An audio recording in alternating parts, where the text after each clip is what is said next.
नमस्कार दोस्तों, अगर मैं आपसे एक सवाल पूछूं कि उत्तर प्रदेश में 2027 के चुनाव में आप एक चेहरा वो कौन सा मानते हैं जो उत्तर प्रदेश की राजनीति में बड़ा असर डालने जा रहा है, तो आप बहुत से चेहरों पर मंथन करेंगे, बहुत से चेहरों के बारे में सोचेंगे। लेकिन आज मैं एक चेहरा आपके सामने रखने जा रहा हूं और वो चेहरा अवधेश प्रसाद पासी का है। आप सोचेंगे अवधेश प्रसाद पासी में ऐसा क्या है? दोस्तों, अवधेश प्रसाद पासी अयोध्या से आते हैं, अयोध्या के सांसद हैं। 2024 में अखिलेश यादव ने उनको लोकसभा का चुनाव लड़वाया और विश्वास के साथ यह कहा कि आप चुनाव जीतेंगे।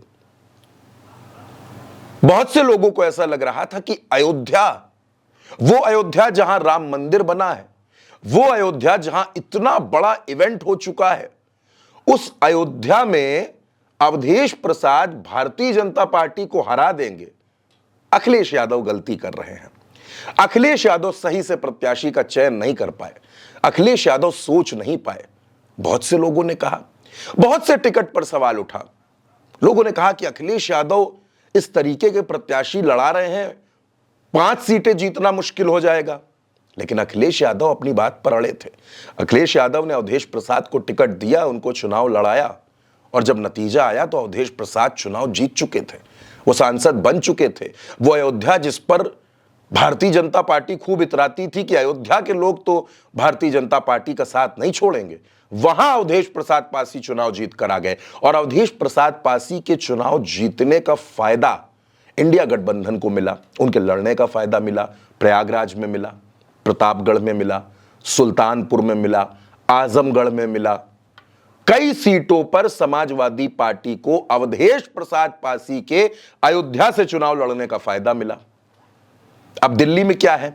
दिल्ली में अवधेश प्रसाद पासी आज की तारीख में एक ऐसे सांसद हैं जिनको कोई दूर से भी आते हुए देख ले तो रुक जाता है और उनसे मुलाकात जरूर करता है। एक तस्वीर बिल्कुल ताजा है जो मैं आपको दिखाने जा रहा हूं। अवधेश प्रसाद पासी और प्रियंका गांधी के बीच की बातचीत, उनकी मुलाकात, वो आप देखिए किस तरह अवधेश प्रसाद पासी प्रियंका गांधी से बातचीत कर रहे हैं और प्रियंका गांधी पूरी शालीनता के साथ, पूरे ध्यान से अवधेश प्रसाद की बात को सुन रही हैं। वो देखिए।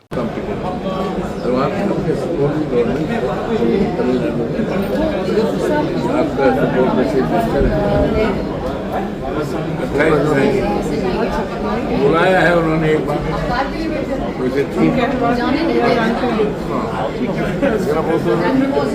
है, मिल लेंगे। आप पहले देखिए, जाने नहीं दे रहे, उनसे भी मिलेंगे। दोस्तों, कांग्रेस, समाजवादी पार्टी, सबको यह पता है कि अवधेश प्रसाद पासी कितने ताकतवर हैं। उत्तर प्रदेश की राजनीति को जो लोग जानते हैं वो जानते हैं कि पासी समाज उत्तर प्रदेश में निर्णायक है। चुनाव को पलटने की क्षमता पासी समाज के अंदर है और पासी समाज को सम्मान देने का काम अखिलेश यादव ने भरपूर किया।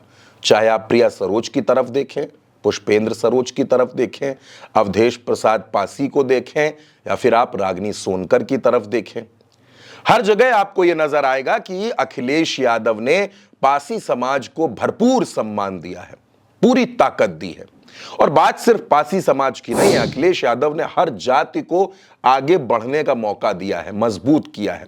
लेकिन मैं आपसे कह रहा हूं कि जब अवधेश प्रसाद पासी उत्तर प्रदेश के चुनाव में 2027 के इलेक्शन में अखिलेश यादव के साथ आपको दिखेंगे, अखिलेश यादव के साथ प्रचार करते हुए नजर आएंगे, तो ये उत्तर प्रदेश के चुनाव में विरोधियों के लिए एक बड़ी टेंशन हो जाएगी। अभी अवधेश प्रसाद पासी का जन्मदिन आने वाला है, 31 जुलाई को उनका जन्मदिन है। लेकिन उनके जन्मदिन से पहले ही अखिलेश यादव ने उनका केक कटवाया। डिंपल यादव वहां मौजूद थी, अखिलेश यादव मौजूद थे, कई सांसद वहां मौजूद थे और अवधेश प्रसाद पासी ने अपने जन्मदिन का केक काटा। बुजुर्ग अवधेश प्रसाद पासी जरूर हैं, लेकिन राजनीति में कोई कभी बूढ़ा नहीं होता है, क्योंकि राजनीति में दांव पेच चलते हैं। अवधेश प्रसाद पासी सक्रिय नेता हैं, और उत्तर प्रदेश में आज की तारीख में, वैसे तो देश में आज किसी वो परिचय के मोहताज नहीं है, लेकिन उत्तर प्रदेश में अवधेश प्रसाद पासियों की रैलियों की, उनकी जनसभाओं की सुपर डिमांड होने वाली है। हर सीट पर अवधेश प्रसाद पासी आपको प्रचार करते दिखेंगे, समाजवादी पार्टी के लिए वोट मांगते दिखेंगे। और यह बात बिल्कुल साफ है कि अवधेश प्रसाद पासी 2027 में समाजवादी पार्टी के लिए एक बहुत बड़ी ताकत बनने जा रहे हैं। इस पर आप क्या सोचते हैं? आप अपनी राय हमें कमेंट बॉक्स में जरूर बताइएगा। भारत एक सोच को सब्सक्राइब कीजिएगा। नमस्कार।